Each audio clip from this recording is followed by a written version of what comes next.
إن الحمد لله نحمدك ربي ونستعينك ونستغفرك ونعوذ بك من شرور أنفسنا ومن سيئات أعمالنا. من يهده الله فلا مضل له ومن يضلل فلا هادي له. وأشهد أن لا إله إلا الله وحده لا شريك له. لك الحمد كما ينبغي لجلال وجهك وعظيم سلطانك. اللهم لك الحمد في الأولى والآخرة. لك الحمد أنت الملك، أنت الذي أوجدتنا ورزقتنا، وحاشاك ربي أن تخيب سائلك. الحمد لله الذي فرض علينا في رمضان الصيام وسن لنا القيام. والحمد لله تبارك وتعالى جل وعلا في يومنا هذا، في يوم عيد الفطر المبارك. عيدكم مبارك وتقبل الله منا ومنكم صالح الأعمال. وأشهد أن لا إله إلا الله وحده لا شريك له، الذي أرسله بالحق بشيرا ونذيرا وداعيا إلى الله بإذنه وسراجا منيرا.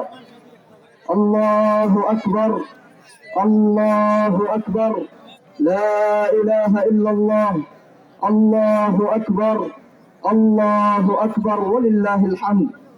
الله أكبر، الله أكبر، لا إله إلا الله، والله أكبر، الله أكبر ولله الحمد. الله أكبر كبيرا والحمد لله كثيرا وسبحان الله بكرة وأصيلا. الله أكبر، الله أكبر، لا إله إلا الله وحده لا شريك له، له الملك وله الحمد في الأولى والآخرة. أما بعد، فيا أيها الناس اتقوا الله تبارك وتعالى فإن التقوى ميلاق الحسنات। সম্মানিত সমাগত মুসলমান ভাই ও বোনেরা, সকলের দৃষ্টি আকর্ষণ করছি, একটু শান্ত থাকার আহ্বান জানাচ্ছি। একটু হইচই না করি, গন্ডগোল না করি, অল্প সময়ের ভিতরে কথা বলে শেষ করে দিব ইনশাআল্লাহ। ঈদের সালাত যেভাবে সুন্নাহ, খুতবা শোনাটাও ঠিক একই রকম ভাবে সুন্নাহ এবং ইবাদা। সালাত যেভাবে আদায় করেছি চুপচাপ, কোনো আওয়াজ ছাড়া, খুতবার সময়ও কোনো আওয়াজ করা যাবে না, কথা বলা যাবে না। দায়িত্ব হচ্ছে খতিব যখন খুতবা দিবেন তখন মনোযোগ সহকারে খুতবা শ্রবণ করা, শোনা, কথা না বলা। এটা আদবের খিলাফ। আল্লাহ রাব্বুল আলামিন আমাদেরকে বোঝার তৌফিক দান করুন, আমিন। সর্বাগ্রে প্রশংসা জ্ঞাপন করছি আল্লাহ রাব্বুল আলামিনের জন্য। দরুদ ও সালাম বর্ষিত হোক সর্বযুগের সর্বশ্রেষ্ঠ মহামানবের প্রতি, যার আদর্শ অনুকরণ এবং অনুসরণেই রয়েছে ইহলৌকিক এবং পারলৌকিক সফলতা। যে মহামানবের সুন্নাহ বাস্তবায়ন এবং তার দেখানো পথ ও পদ্ধতি অনুসরণের মধ্যেই রয়েছে জান্নাত এবং নাজাত লাভের পথ, মুক্তির পথ। এবং তার অবাধ্যতা, তার অবাধ্যচারণ, সুন্নাতের খিলাফ, বিদআ, খুরাফাত, এইগুলোর মধ্যে আল্লাহ রাব্বুল আলামিনের ক্রোধ এবং বিফলতা, জাহান্নামের পথ। আমরা প্রশংসা করছি আল্লাহ রাব্বুল আলামিনের, যে মহান প্রতিপালক আমাদেরকে রমজানুল মুবারকের মতো পবিত্র একটি মাস দান করেছিলেন। এবং প্রশংসা করছি আল্লাহ রাব্বুল আলামিনের, যিনি আজকে এই পবিত্র ঈদের দিনে আনন্দ ঘন পরিবেশে আমাদেরকে উপস্থিত হওয়ার তৌফিক দান করেছেন। সকলেই জোরে সোরে একবার বলে আলহামদুলিল্লাহ। সম্মানিত সমবেত মুসলমান, আল্লাহ রাব্বুল আলামিন রমজানুল মুবারক দান করেছিলেন, যেই রমজানুল মুবারক মাস 11টি মাসের চেয়ে মর্যাদাবান, 11টি মাসের চেয়ে গুরুত্বপূর্ণ। যেই একটি মাসকে আল্লাহ দিয়েছিলেন, তিনি বলেছেন লাআল্লাকুম তাত্তাকুন, যাতে তোমরা মুত্তাকি হতে পারো, যাতে তোমরা আল্লাহ ভীরু হতে পারো, যাতে তোমরা পরহেজগার হতে পারো। আপনাকে মুত্তাকি বানানোর জন্য, আপনাকে পরহেজগার বানানোর জন্য রমজানুল মুবারক এসেছিল। কিন্তু আমরা কি রমজানুল মুবারক পেয়ে নিজেদেরকে পরিবর্তন করতে পেরেছি? আমরা কি রমজানুল মুবারক পেয়ে আল্লাহকে ভয় করে চলতে পেরেছি? আমরা কি রমজানকে পেয়ে তার যথাযথ হক আদায় করতে পেরেছি? আল্লাহ তো রমজান দিয়েছিলেন আপনি মুত্তাকি হবেন তাই। আল্লাহ তো রমজান দিয়েছিলেন আপনি পরহেজগার হবেন তাই। আল্লাহ তো রমজান দিয়েছিলেন এই একটি মাসকে আপনি ট্রেনিং এর মাস মনে করবেন। এই একটি মাসের ট্রেনিং নিয়ে পরবর্তী 11 মাস আপনি আল্লাহকে ভয় করে চলবেন। কিন্তু আপনি এবং আমি কি সেটা করতে পেরেছি? সেটা যদি সমাজের দিকে লক্ষ্য করি তাহলে সহজেই জিনিসটা অনুমেয়। কেমন? রমজানুল মুবারক এসেছিল, অন্তত বাকি অন্যান্য মাসে না হলেও এই মাসে আপনি আল্লাহকে ভয় করেন। এই একটি মাসের সিয়াম আল্লাহ ফরজ করেছিলেন, এই মাসের সিয়ামটা পালন করেন। অন্তত এই মাসে 5 ওয়াক্ত সালাত আপনি আদায় করেন। কিন্তু আমাদের অধিকাংশ মানুষই রমজানুল মুবারকের মতো মাসেও 5 ওয়াক্ত সালাত আদায় করতে পারেনি। অনেক মানুষ দোকানপাট গুলোতে পর্দা টানিয়ে দিয়ে রমজানের দিনের বেলাতে বসে খেয়েছি, পান করেছি। আমি কথা বলতে পারতেছি না। এইভাবে বিরক্ত করলে আমার, যে পর্যন্ত আমি খুতবা দেই, খুতবা দেওয়ার বয়সে এই পরিবেশ বা চিল্লাচিল্লি এইটার মধ্যে আমি কথা বলতে পারি নাই, বা কেউই পারবে না। কথা বলার সময় যদি আশেপাশে গোলমাল হয়, হইচই হয়, তাহলে আসলে কথা বলা যায় না, মনোযোগ আসে না। আমি বলতেছি একটা, আপনাদের চিল্লাচিল্লি হচ্ছে এখান থেকে অন্যরকম আরেক রকম, তাহলে তো আমার কথাটা আপনারাও বুঝবেন না। আবার আপনাদের গোলমালের কারণে আমিও ভালোভাবে বলতে পারবো না। এই কালেকশনটা পরে করেন, একটু যদি মানে সমস্যা না হয় কালেকশনটা একটু পরে করেন, বা যদি করেন গোলমালটা না করেন, চিল্লাচিল্লিটা না করেন। এইভাবে আসলে হয় না। বলছিলাম আল্লাহ রাব্বুল আলামিন দিয়েছেন রমজানকে যাতে আমরা তাকওয়াশীল হতে পারি, পরহেজগার হতে পারি। তো এই রমজান পরহেজগার বানাতে আপনাকে এসেছিল। তারপরেও রমজান মাস আপনাকে পরহেজগার বানাবে।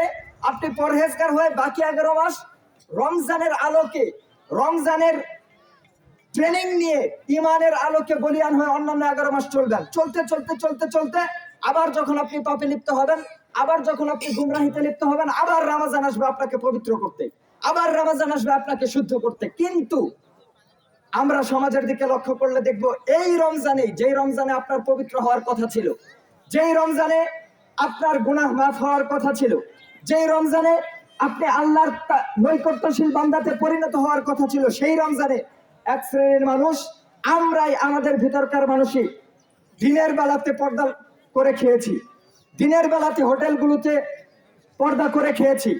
অনেক মানুষ সালাত আদায় করি নাই। এমন অসংখ্য মানুষ আছে যারা আবার মনে করে যে আমি সালাত আদায় করলে না, সালাত না আদায় করলে কি হবে, আমার ইমান ঠিক আছে। অনেক মানুষ মনে করে, অনেক মানুষ বলেও যে আমি ছোটবেলা থেকে নামাজ না পড়লে কি হবে, কোনোদিন সিয়াম ছেড়ে দেই না, রোজা বাদ দেই না। রোজা আমি করি, করে না অনেকে, বলে না অনেকে। কিন্তু আল্লাহ রাব্বুল আলামিন সর্বপ্রথম ফরজ করেছেন সালাত।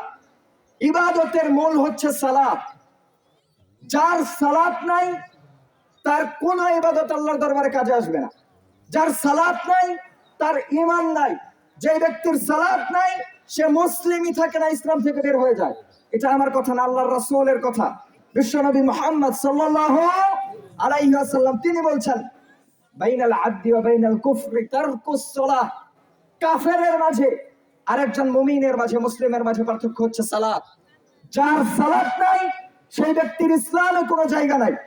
যার সালাত নাই, 5 ওয়াক্ত সালাত যে আদায় করে না, সে ব্যক্তি ইসলাম থেকে বের হয়ে গেছে। এখন আপনি যতই অন্যান্য ইবাদত করেন, কোন ইবাদত কাজে আসবে না। বড় আফসোসের বিষয়, বড় দুঃখের বিষয়। রমজান আপনাকে পবিত্র করতে এসেছিল, কিন্তু আপনি আমি পবিত্র হতে পারি নাই। যারা রমজান মাসের পরবর্তীতে গুনাহে লিপ্ত হবে তাদের কথা ভিন্ন, কিন্তু যারা এই রমজানেই পবিত্র হতে পারে নাই, যারা এই রমজানকে পেয়ে রমজানের হক আদায় করতে পারে নাই, তাদের অবস্থাটা আসলে কি হবে? আল্লাহর রাসূল সাল্লাল্লাহু আলাইহি ওয়াসাল্লাম একবার মিম্বারে পাড়া দিয়ে বললেন আমিন। সাহাবায়ে কেরামগণ প্রশ্ন করলেন, ইয়া রাসূলুল্লাহ, আপনি কেন আমিন বললেন? তিনি বলছেন, জিবরিল আমিন আমার কাছে এসেছিলেন, এসে বলছেন, যে ব্যক্তি রমজান মাস পেল কিন্তু তার গুনাহগুলোকে মাফ করিয়ে নিতে পারলো না, সেই ব্যক্তির উপর আল্লাহ রাব্বুল আলামিনের লানত। তখন আমি মুহাম্মদ সাল্লাল্লাহু আলাইহি ওয়াসাল্লাম বলেছি আমিন। তার মানে যারা রমজান পেয়েছে কিন্তু গুনাহ মাফ করিয়ে নিতে পারে নাই, যারা রমজান পেয়েছে কিন্তু পাপের কাজ ছাড়তে পারে নাই, যারা রমজান পেয়েছে কিন্তু আল্লাহর নাফরমানি ছাড়তে পারে নাই, যারা রমজান মাস পেয়েছে কিন্তু নিজেকে পরিবর্তন করতে পারে নাই, নিজের আমলে আখলাকে ইমানে পরিবর্তন ঘটাতে পারে নাই, তাদের জন্য আল্লাহ রাব্বুল আলামিনের লানত। আর লানত হওয়ার জন্য দোয়া করেছেন স্বয়ং আল্লাহর রাসূল সাল্লাল্লাহু আলাইহি ওয়াসাল্লাম। এই দোয়া কবুল না হওয়ার কোনো সুযোগ আছে? কোনো সুযোগ আছে? তাহলে আজকে আপনি আমি যারাই এই রমজানের হক আদায় করতে পারলাম না, যারাই এই রমজানে আল্লাহর ক্ষমার লাভ করতে পারলাম না, যারা এই রমজানে আল্লাহর নৈকট্য অর্জন করতে পারলাম না, তাদের অবস্থাটা কি হবে? আমরা আজকে কোথায় আছি? আমাদের বিবেক কোথায়? রমজান মাস চলে যাচ্ছে, আপনি মুসলিম দাবি করেন, মুসলিম সোসাইটিতে থাকেন, অথচ দিনের বেলা আপনি বেহায়ার মতো নির্লজ্জের মতো কিভাবে পানাহার করতে পারেন? অথচ আপনার রব আপনার উপরে রমজানের সিয়ামকে ফরজ করেছিলেন। তিনি রমজানকে দিয়েছিলেন আপনাকে পরিবর্তন করার জন্য।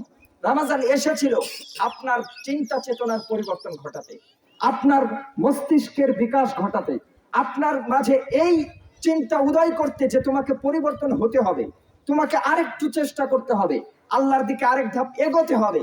এই বার্তা নিয়ে রমজান এসেছিল। রমজান এসেছিল আল্লাহর গুনাহ মাফের বার্তা নিয়ে। রমজান এসেছিল আল্লাহর রহমত নিয়ে, কিন্তু আপনি আমি তো সেই রহমত নিতে পারি নাই।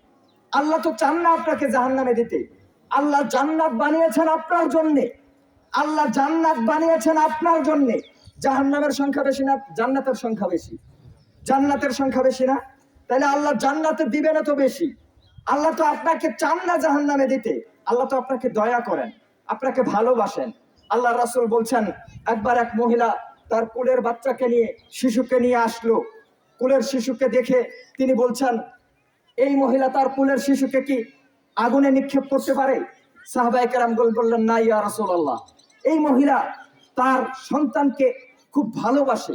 কোলের শিশুকে, মাসুম বাচ্চাকে কোনো মা আগুনে ফেলতে পারে না। আল্লাহর রাসূল বললেন, এই মা, এই মহিলা তার সন্তানের প্রতি, তার দুধের শিশুর প্রতি যতটা না মায়া করে, যতটা না দয়া করে, আমার আল্লাহ তার বান্দাদের প্রতি তার চেয়ে অধিক অধিক অধিক গুণে দয়াশীল। এই আল্লাহ তো আপনাকে জাহান্নামে দিতে চান না। তিনি দিন রাত আপনাকে ডাকেন আপনার গুনাহ মাফ করার জন্য। তিনি দিন রাত আপনাকে ডাকেন আপনাকে ক্ষমা করার জন্য, কিন্তু আপনি আমি ক্ষমা চাই না। আপনি আমি আল্লাহর দিকে ফিরে আসি না। আল্লাহ তো রমজানের শুরু থেকে ঘোষণা দিচ্ছেন, ইয়া বাগি আল খায়রে আকবিল ওয়া ইয়া বাগি আশ শাররি আকসির। যারা কল্যাণকামী এগিয়ে আসো, যারা অকল্যাণ করতে চাও, পাপে ডুবেছিলে তোমরা পিছু হটো। কিন্তু আপনি আমি সাড়া দিলাম না। আল্লাহ তো লাইলাতুল কদরের ব্যবস্থা করেছিলেন রমজানে। শেষ 10টা রাত তো দিয়েছিলেন আপনি ইবাদত করে যাতে আল্লাহর ক্ষমা লাভ করতে পারেন, কিন্তু আপনি আমি তো ক্ষমা চাইলাম না। আল্লাহ তো শেষ রাত্রিতে এখনো আসেন। কালকে রাতেও তো তিনি 3টা 4টা 2:30 যখন বাজে, 7 আসমানের উপর থেকে তিনি প্রথম আসমানে নেমে এসেছেন আপনার জন্য। তিনি এসে বলেছেন, বান্দা উঠো। তিনি এসে বলেছেন, কে আমার কাছে ক্ষমা চায় আমি তাকে ক্ষমা করে দিব। তিনি বলেছেন, কে আমার কাছে কিছু চায় আমি তাকে দান করব। তোমার ব্যবসা বাণিজ্যে বরকত নাই, আমাকে বলো, আমি দান করব। তোমার সন্তান হয় না, আমাকে বলো, আমি দান করব। তোমার শরীর অসুস্থ, আমাকে বলো, আমি শেফা দান করব। আল্লাহ তো বলেছেন, কে আমার কাছে কিছু চায় আমি তাকে দিয়ে দিব। কে জান্নাত চায় তাকে আমি জান্নাত দিব। কে আমার কাছে ক্ষমা চায় আমি তাকে ক্ষমা করে দিব। আপনি আমি উঠি নাই, আপনি আমি আল্লাহর কাছে ক্ষমা চাই নাই। আল্লাহ আপনার কাছে আসেন, আপনাকে আল্লাহর পর্যন্ত যেতে হয় না। আল্লাহ আপনার জন্য 7 আসমানের উপর থেকে প্রথম আসমানে নেমে আসেন, যে বান্দা আমি তোমার দরজায় এসেছি, তোমাকে ডাকছি, তুমি উঠো, আমার কাছে একবার বলো যে আল্লাহ ক্ষমা করে দাও, আমি ক্ষমা করার জন্য প্রস্তুত। কিন্তু আপনি আমি ক্ষমা চাই না, আপনি আমি আল্লাহকে ডাকি না। এই রমজান পেয়েও এক শ্রেণীর মানুষ নিজেদেরকে পরিবর্তন করতে পারি নাই, তাদের জন্য আল্লাহর রাসূল লাআনাতের দোয়া করেছেন। তাহলে আমাদের উপায় কি হবে, আমাদের অবস্থাটা কি হবে? আপনি একটু চিন্তা করুন। এই রমজান শেষ হওয়ার পরেও আজকে সকালে ফজরের সালাত অনেকেই পড়তে পারি নাই, আবার এই ঈদের সালাতে এসেছি, ঈদের সালাত থেকে যাওয়ার পরে জোহরের সালাত অনেকেই আদায় করবো না, মনে থাকবে না। অথচ আপনি আমি তো মুসলিম দাবি করি। আল্লাহ আপনার উপরে 5 ওয়াক্ত সালাত সর্বপ্রথম ফরজ করেছেন। সেই সালাত যদি আপনি বাদ দেন, অন্য কোনো ইবাদত কবুল হবে না। আপনি তো ঈদের সালাতের জন্য এসেছেন, 1 ঘন্টা 1.5 ঘন্টা আগে থেকে প্রস্তুতি নিয়েছেন, সেই সকাল থেকে সাজগোজ করে নতুন জামা কাপড় পরে ঈদের জন্য এসেছেন, ঠিক আছে। কিন্তু এই ঈদের জন্য কি আল্লাহ আপনাকে বলেছেন ঈদের সালাত পড়তেই হবে? আল্লাহ কি আপনাকে বলেছেন ঈদের সালাত না পড়লে তোমাকে জাহান্নামে দিব? আল্লাহর রাসূলকে বলেছেন ঈদের সালাত না পড়লে কেউ গুনাহগার হবে? আল্লাহ আপনাকে ঈদের সালাত পড়তে বলেন নাই। আপনার উপরে 5 ওয়াক্ত সালাতটা তিনি ফরজ করেছিলেন। তিনি বলেছিলেন ওই 5 ওয়াক্ত যদি পড়ো 50 ওয়াক্তের সব আমলনামায় লিখে দিব। ওই 5 ওয়াক্ত আপনি আমি পড়ি নাই। আমাদের ঈদের সালাতের জন্য যত প্রস্তুতি, ঈদের সালাতের জন্য যত আয়োজন, ফজরের সালাতের জন্য তো এত আয়োজন নাই। জুমার সালাতে যত মানুষ হয়, অন্যান্য দিন জোহরের সালাতে সেই মানুষগুলোকে খুঁজে পাওয়া যায় না। তারা তো মুসল্লি, তারা তো মুসলিম, তারা তো আমাদের সমাজের মানুষ, তারা তো আবার আহলে হাদিস।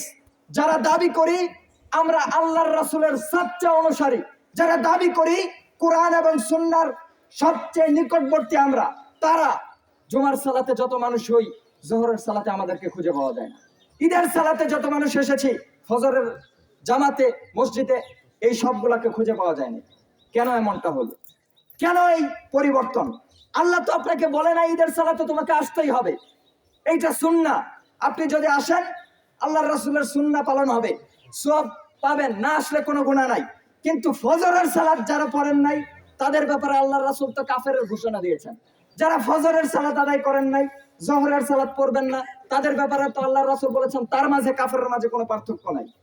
আইম্মায়ে আরবাআ, আইম্মায়ে মুজতাহিদিন, পূর্বের সালাফগণ এমনও বলেছেন যারা বেনামাজি, যারা সালাত আদায় করে না, তাদের সাথে আমাদের কোনো সমাজ নাই, তাদের সাথে মেয়ে বিবাহ দেওয়া যাবে না, তাদেরকে মুসলিমদের কবরস্থানে দাফন করা যাবে না, কারণ তারা ইসলাম থেকে বের হয়ে গেছে। তাবেঈনগণ বলতেন, মুহাদ্দিসগণ বলতেন যে আমরা কোন ইবাদত ছেড়ে দিলে মানুষকে কাফের মনে করি না, কিন্তু সালাত ছেড়ে দিলে আমরা তাকে মুসলিম মনে করতাম না। তাহলে আপনি আমি যারা আজকে সালাত আদায় করি না, আমাদের কি উপায় হবে? আল্লাহ আমাদের জন্য এই ঈদের সালাত ফরজ করেন নাই। আবার ঈদের সালাতে আপনি যেইভাবে আগে আসেন, জুমার দিন দেখা যায় জুমার সালাত আল্লাহ রাব্বুল আলামিন ওয়াজিব করেছেন, সেই সালাতে আপনি খুতবার জন্য আগে আসেন না। ঈদের সালাতে যেইভাবে সালাতের আগেই মাঠ ভরে গেছে, জুমার সালাতে এইভাবে খুতবা দেওয়ার শুরুতেই মসজিদে এইভাবে ভরে না। কেন ভরে না? আপনি আসেন যখন ইমাম সাহেব দাঁড়িয়ে যাবে সালাতে, তখন দৌড়িয়ে আসেন কোন রকম সালাতটা ধরার জন্য। অথচ আল্লাহর নবী বলেছেন জুমার দিন যখন ইমাম মিম্বারে দাঁড়ায় তার আগ পর্যন্ত 2 জন ফেরেশতা গেটে দাঁড়িয়ে থাকে। যারা প্রবেশ করে সালাত আদায় করে তাদের আমলনামা লিখতে থাকে, যারা প্রবেশ করে তাদের নামটা লিখতে থাকে, লিখে নিয়ে বিকেলবেলা সন্ধ্যায় আল্লাহর কাছে এই নামগুলো হাজির করে।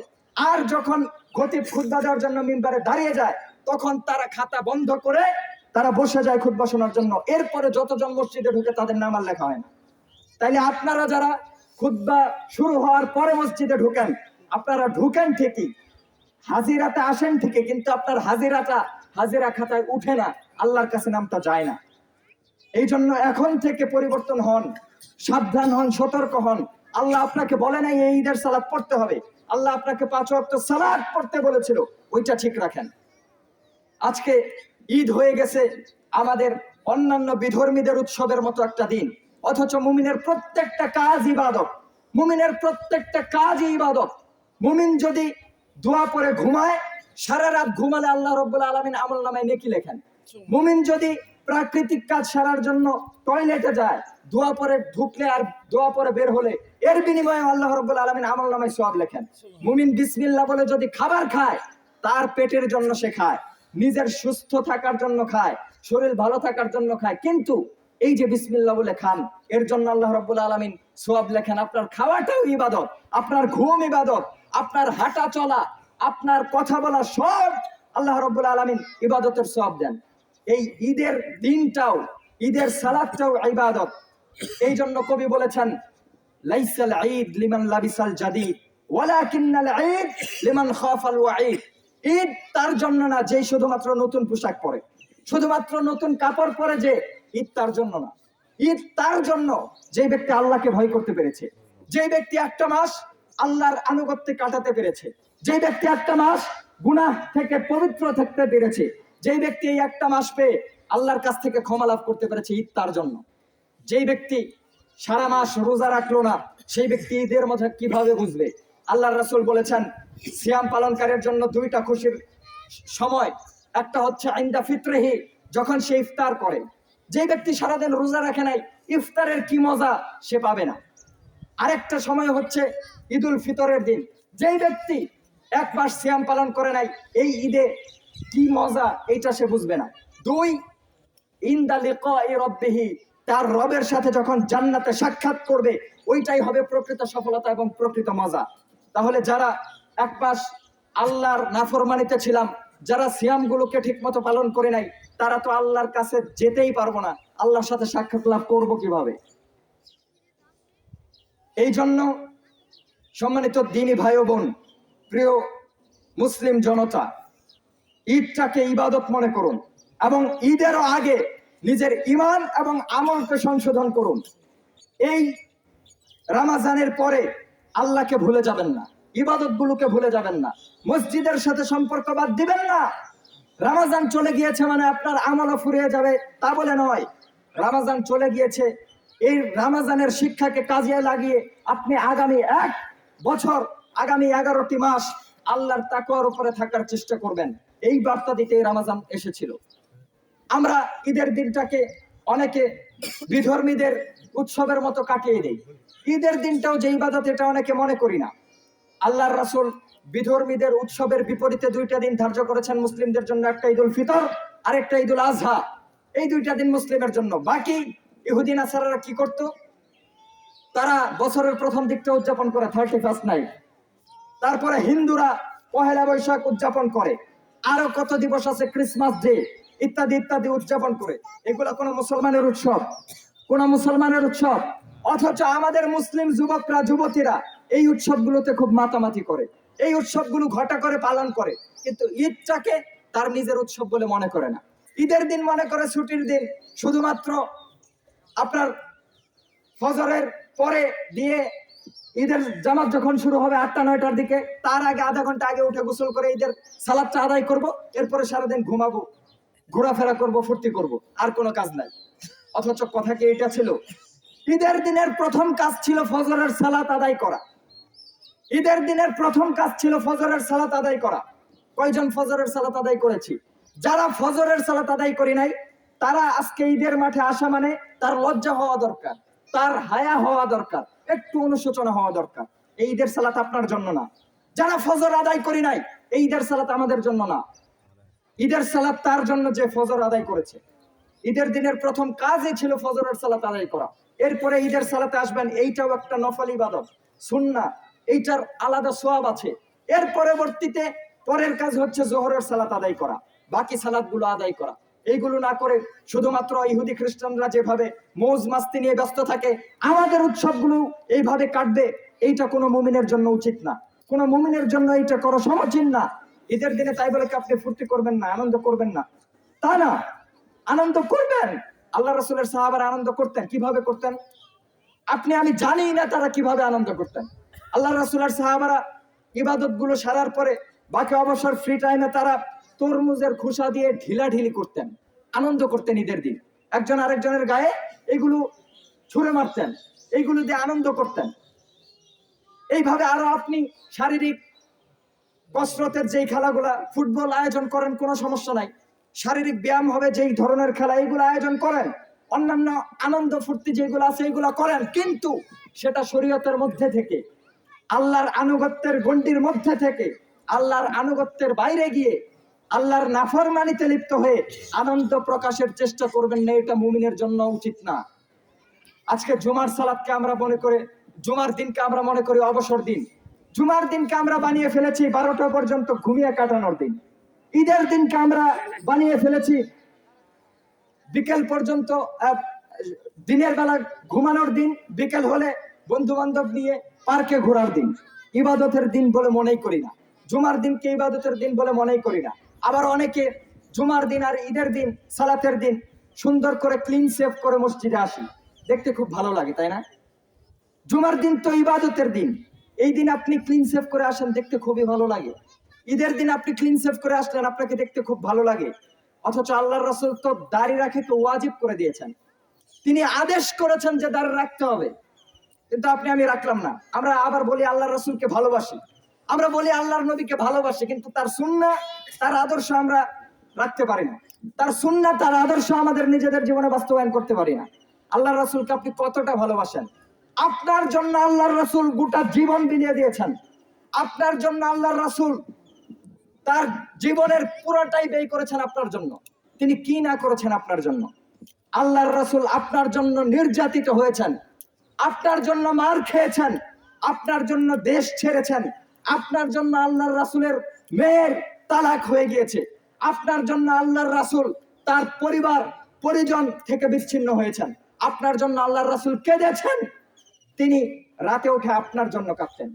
আল্লাহর নবী, আপনার রাসূল, আপনার নবী, তিনি তার নিজের জন্য কোনোদিন কাঁদেন না, তিনি সব সময় আপনার জন্য কেঁদেছেন। তিনি নামাজের জন্য উঠে আপনার জন্য কাঁদতেন, দোয়া করতেন, বলতেন ইয়া উম্মতি উম্মতি, আল্লাহ তুমি আমার উম্মতকে বাঁচাও। আল্লাহর রাসূল তার সাহাবাদেরকে বললেন, আমার ভাইদেরকে দেখতে খুব ইচ্ছা করে, আমি আমার ভাইদেরকে দেখতে খুব ইচ্ছা পোষণ করি। আল্লাহর রাসূলের সাহাবারা বললেন, ইয়া রাসূলুল্লাহ, আমরা কি আপনার ভাই না? তিনি বললেন, তোমরা তো আমার সাহাবী, আমার ভাই হচ্ছে তারা যারা তোমাদের পরবর্তীতে আসবে, যারা আমাকে না দেখে আমার রিসালাতের উপর ঈমান আনবে, যারা আমাকে না দেখে আমাকে নবী বলে বিশ্বাস করবে, যারা আমাকে না দেখে আমার আদর্শ বাস্তবায়ন করবে, তারা কি আপনি আমি না? তারা কি আপনি আমি না? আপনার আমার জন্য আল্লাহর রাসূল আগ্রহ প্রকাশ করেছেন, আপনি আমাকে দেখতে চেয়েছেন। আপনাদেরকে কতটা তিনি ভালোবাসতেন, আমাদেরকে কতটা তিনি মহব্বত করতেন, তিনি দেখতে পারেন নাই, কিন্তু তিনি আমাদেরকে দেখতে খুব চেয়েছেন। তিনি আপনার জন্য আল্লাহর কাছে কিয়ামতের দিন সুপারিশ করবেন, যেই দিন সকল নবী রাসূল ইয়া নাফসি বলবে। ইব্রাহিম আলাইহিস সালাম বলবেন ইয়া নাফসি, আল্লাহ আমাকে বাঁচাও, আমাকে বাঁচাও। আদম আলাইহিস সালাম বলবেন ইয়া নাফসি, আল্লাহ আমাকে বাঁচাও, আমাকে বাঁচাও। নূহ আলাইহিস সালাম বলবেন ইয়া নাফসি, আল্লাহ আমাকে বাঁচাও, আমাকে বাঁচাও। মূসা, ঈসা, আইয়ুব, সকল নবী রাসূল বলবেন ইয়া নাফসি, আল্লাহ আমাকে বাঁচাও, আমাকে বাঁচাও। আপনার রাসূল, আপনার নবী সাল্লাল্লাহু আলাইহি ওয়াসাল্লাম, তিনি একমাত্র আল্লাহর কাছে হাত তুলে বলবেন ইয়া উম্মতি, আল্লাহ তুমি আমার উম্মতকে বাঁচাও, আমার উম্মতকে বাঁচাও। আল্লাহর রাসূল নিজের কথা বলবেন না, আল্লাহর রাসূল আপনার জন্য কাঁদবেন, আপনার কথা বলবেন, আল্লাহ আমার উম্মতকে বাঁচাও, আমার উম্মত ছাড়া আমি জান্নাতে যাব না।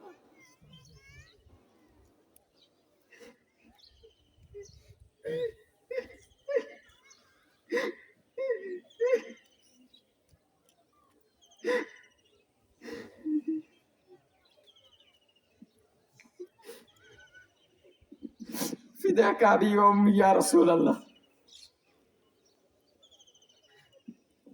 আপনি আল্লাহর রাসূলের ভালোবাসার দাবি করেন, আপনি বলেন আপনি আল্লাহর রাসূলকে ভালোবাসেন, কিন্তু তার সুন্নাত আপনার মাঝে নাই।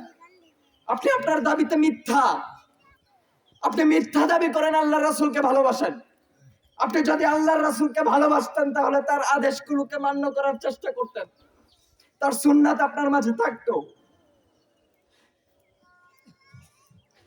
যে নবী, যে রাসূল আপনার জন্য গোটা জীবন বিলিয়ে দিয়েছেন, উৎসর্গ করেছেন, তিনি কিয়ামতের দিন আপনার জন্য কাঁদবেন, আপনার জন্য আল্লাহর কাছে বলবেন যে আমার উম্মতকে বাঁচাও। সাল্লাল্লাহু আলাইহি ওয়াসাল্লাম। সুতরাং রমজান যাওয়ার পরে ইবাদত শেষ হয়ে গিয়েছে, রমজান মাস চলে গেছে মানে মসজিদ থেকেও ফারেক হয়ে যাব, এটা মনে করবেন না। রমজানের পরে রমজানের শিক্ষাকে কাজে লাগিয়ে বাকি 11টা মাস চলার চেষ্টা করুন। বাকি 11টা মাস আল্লাহর আনুগত্যের উপর থাকুন।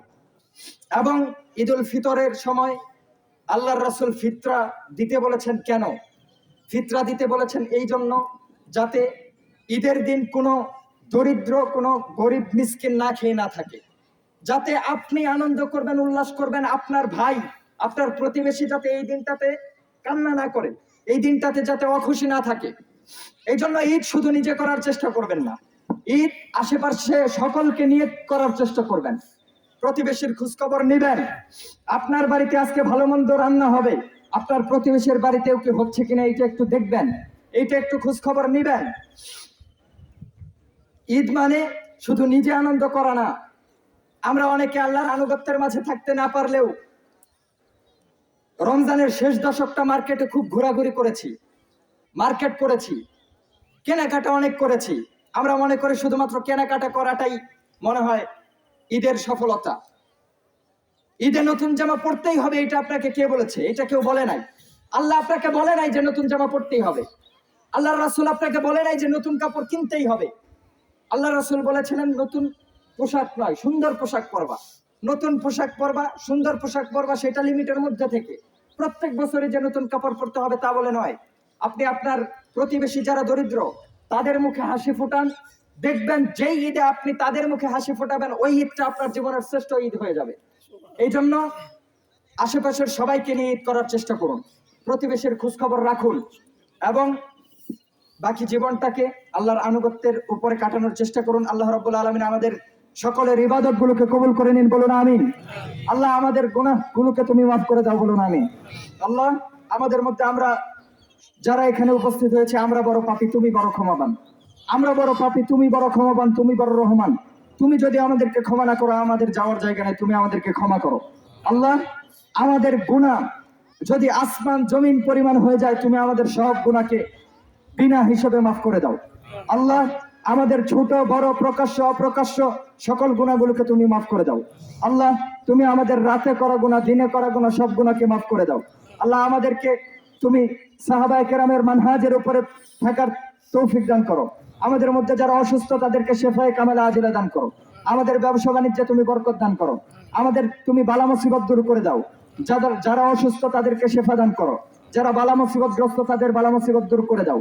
আসমানি বালা আসমানি উঠিয়ে নাও, হাওয়াই বালা হাওয়াই মিশিয়ে দাও, জমিনি বালা জমিনে দাফন করে তোমার রহমতের বাড়ি ধারা আমাদের উপর বর্ষণ করো। আল্লাহ আমাদের যাদের ব্যবসা বাণিজ্যে বরকত নেই তাদেরকে বরকত দান করো। যাদের সন্তান হয় না তাদেরকে সন্তান দান করো। আমরা যারা এখানে উপস্থিত হয়েছি, যাদের পিতামাতা কবরবাসী হয়ে গেছে তাদের কবরের আযাবগুলোকে মাফ করে দাও। তাদেরকে জান্নাতের বাগিচা বানিয়ে দাও কবরটাকে। তাদেরকে তুমি জান্নাতের উচ্চ মাকাম দান করো। তাদেরকে জান্নাতুল ফিরদাউস দান করো। আমাদের পিতামাতা যারা জীবিত আছে আল্লাহ তুমি আমাদের পিতামাতাদেরকে ক্ষমা করো।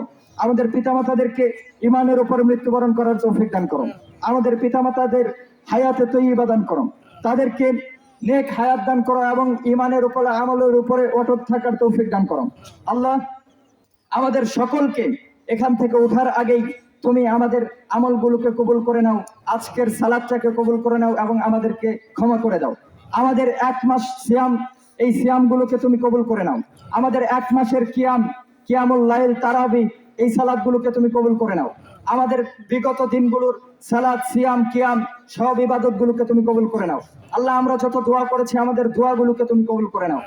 রব্বানা যালামনা আনফুসানা ওয়া ইল্লাম তাগফির লানা ওয়া তারহামনা লানাকুনান্না মিনাল খাসিরিন। আল্লাহ তুমি ইসলাম এবং মুসলিমদেরকে বিজয় দান করো। বিশ্বের যে প্রান্তে যেখানেই মুসলিম আছে তাদেরকে তুমি ঈমানের উপর মজবুত রাখো এবং বিশ্বের সকল প্রান্তের মুসলমানদেরকে তুমি বিজিত করো। তুমি কাফের মুশরিকদেরকে পরাভূত করো। তুমি ইসলাম এবং মুসলমানদের শত্রুদেরকে ধ্বংস করে দাও। রব্বানা আতিনা ফিদ দুনিয়া হাসানাতাও ওয়া ফিল আখিরাতি হাসানাতাও ওয়া কিনা আযাবান নার। ইবাদাল্লাহ রাহমাকুমুল্লাহ। ইন্নাল্লাহা ইয়া'মুরুকুম বিল আদলি ওয়াল ইহসানি ওয়া ইতা'i যিল কুরবা ওয়া ইয়ানহা আনিল ফাহশাই ওয়াল মুনকার। ইয়ারহামুকুমুল্লাহ। আসসালামু আলাইকুম ওয়া রাহমাতুল্লাহি ওয়া বারাকাতুহু।